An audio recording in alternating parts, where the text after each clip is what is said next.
You are DJing. Yeah. How'd you get into that whole thing? Music in general and everything. I used to be in a band. Oh, what was the name of the band? A Telecine. And Telecine. It's an industrial music band. Mm-hmm. See, I'm prepared. Yeah. Okay, keep going. Are you relieved? Yeah, I'm relieved. I'm relieved because I'm like, that's the one thing that paid off because that never happens. I usually but then you said it and I look down and I go, in my mind, I have that in my notes. Yeah. So yeah, see, sometimes I come through prepared. Mm-hmm. Oh, there it goes. Yeah, there it goes. You saw that. Yeah. Most people don't see that. Because I go... You just pulling out a Taco Bell napkin out of your pocket. Yes.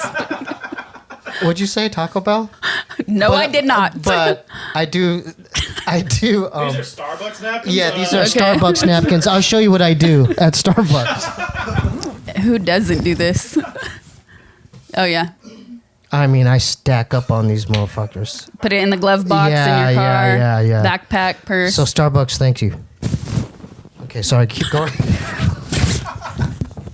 What were we talking about? I don't know. Oh, yeah. Telecine. So how old were you, and then how did you get approached to be in the band? I was in it with my ex, and then I wasn't in it. And what were you doing in it? I was doing some vocals, not really singing. Vocalizations, and writing and playing synth, and a little guitar sometimes. You guys were doing shows and everything? No. It just started, literally out of the bedroom, and cool. We put out a few EPs, a couple albums, and then we never really had went into it thinking we were going to be a touring band. We played one show, that was it. But even before that show, a few people had asked me to be an opening DJ for events. And I was like, oh, that's interesting, but that's not something I've done. And I was already hosting parties at nightclubs. So you're already doing that. People would hosting, like doing what? When I say hosting, or when other people say hosting, usually what that means is a nightclub, excuse me, or an event space hires somebody to come show up to a nightclub, hang out at a table, take pictures, and then sometimes there's VIP guests, the people that pay for the tables and they pay bottles. you to do this? And they paid me to go and take photos. How much? Some stuff. Good money. But damn. Yeah. But then I was like, okay, well, other people are asking me to DJ. I already make music. I would rather be in control of I saw your vinyl collection at your crib. Yeah. You have a lot of records. I mean, this ain't nothing. So, you have, but I don't DJ with vinyl. Oh, you don't? And that was the thing that when I first started, I asked a few friends who were DJs, and they said, absolutely do not take your vinyl collection. So they tipped me on how to. Why is that? What are the reasons why? Most modern clubs aren't really set up for it, anyways. So if you bring your old records, and not just that, but if you're traveling different airlines, it's a nightmare. Your stuff can get ruined, stolen, not delivered, and instead you can travel with a computer or a hard drive. So what's the modern day setup? Serato? That's how I started. So you just went to Guitar Center, you got Serato that weekend or something? Not that quick, but I did. I already had a small setup, and then I just added Serato to it. Damn. And I started practicing from there, and then eventually I got off. You want to play? Eventually I got off Serato just to make it traveling easier. That's so cool. So it just happened. Someone asked you, and you're like, oh. And it didn't. The gig actually didn't happen. Oh, did it? Which is funny, but I was like, oh, wait a minute, this can be a good way to transition out of hosting at nightclubs and actually DJing. Because now you're doing something fun where I'm more in control of the night. And it also gave my fans a way to come see me. Yeah. Right? You know what I mean? Hell yeah. Because I used to do signings at conventions. You just show up and just sign stuff? Yeah. They pay you to do that? Not a lot of money, but you could sell your own stuff. Oh, that's so cool. So I used to do that back in the day, and that was a way to kind of transition from doing that and still being able to connect with people in a live way. Do you remember your first mix? I'm going to put this song on, then I'm going to transition to this song. Yeah, but it was terrible because it was a very mainstream nightclub and nobody really told me anything. And the first few gigs that people were interested in having me play, they were like, oh, we want you because we like your taste in music and blah, blah, blah. So it's like, oh, cool, I can play stuff all across the board. And you have to remember, like, I was probably just turning 21 when I started DJing. So I had hardly even stepped into nightclubs in my life. Yeah. So you haven't you didn't know what they're playing, bumping in the clubs. I didn't know that. Okay, I thought I was a guest DJ. I thought I could play whatever you wanted. My collection. But that's not the case.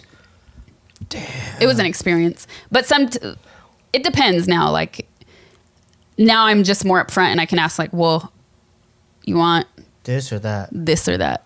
Oh. Yeah. So when you started entering in this field, did you have to do a lot more research? Like, okay, I got to know what's like relevant, what's bumping nowadays? And yeah, I did a lot of that. And especially if I play bigger festivals, because bigger festivals, they just follow patterns and trends.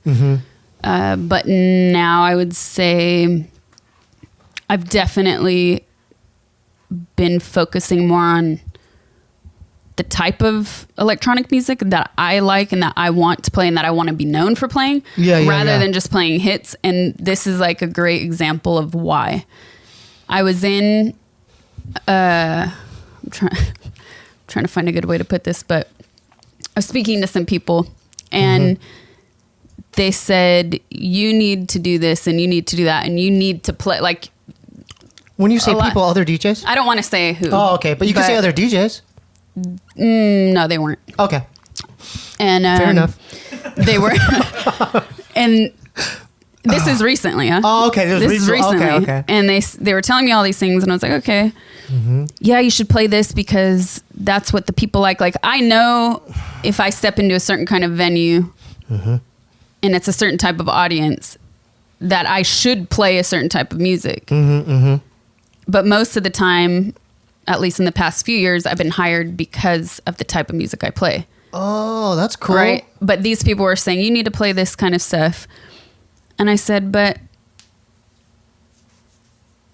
like, the trend might be reggaeton and hip hop, radio hip hop. Yeah.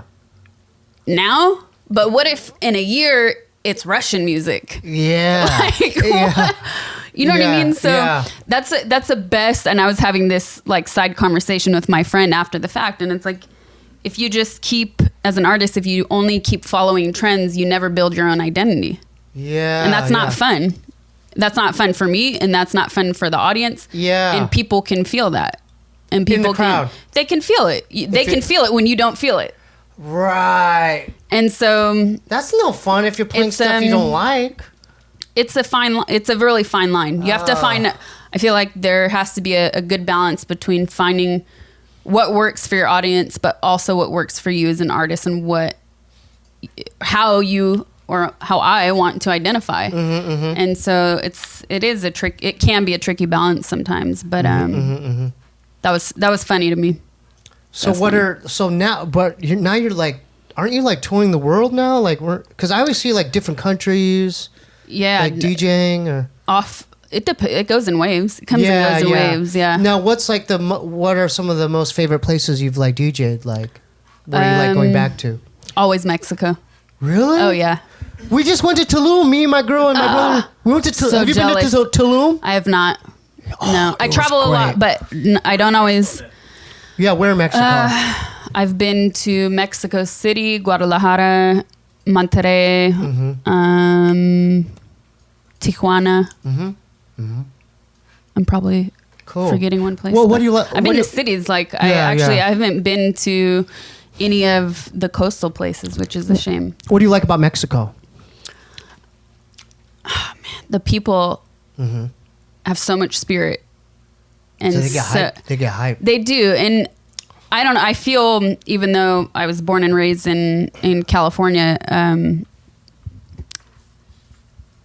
Latino culture is such a big part of California culture. Oh, dude, there's LA, yeah. So yeah. going there, even if I don't speak the language, I definitely feel comfortable, like it's a second home in a way, where I don't feel like I'm a complete foreigner in a different land, but still there's enough there to always discover something new. Yeah. But the crowds are always off the hook. The crowds are insane. Yeah. I my guess was completely wrong. I thought you were going to say something else. Can I tell you what I thought? I'm curious. I thought you were going to say Russia. Wow. Because someone told me, I don't know if this is true. They're like, dude, she's got a huge Russian fan base, bro. Yes. Is that true? It is true, but What is? Yeah. Let's talk about that now. Like, when did you start noticing that? God, I don't know. But it is true. It is. It's very true. Probably like 6 or 7 years ago, maybe a little bit more than that. But the first time, actually, I have played in Russia. You have, but it wasn't a traditional set. It was a really strange side thing. But I went to Russia to be in a car rally, a racing rally. Really?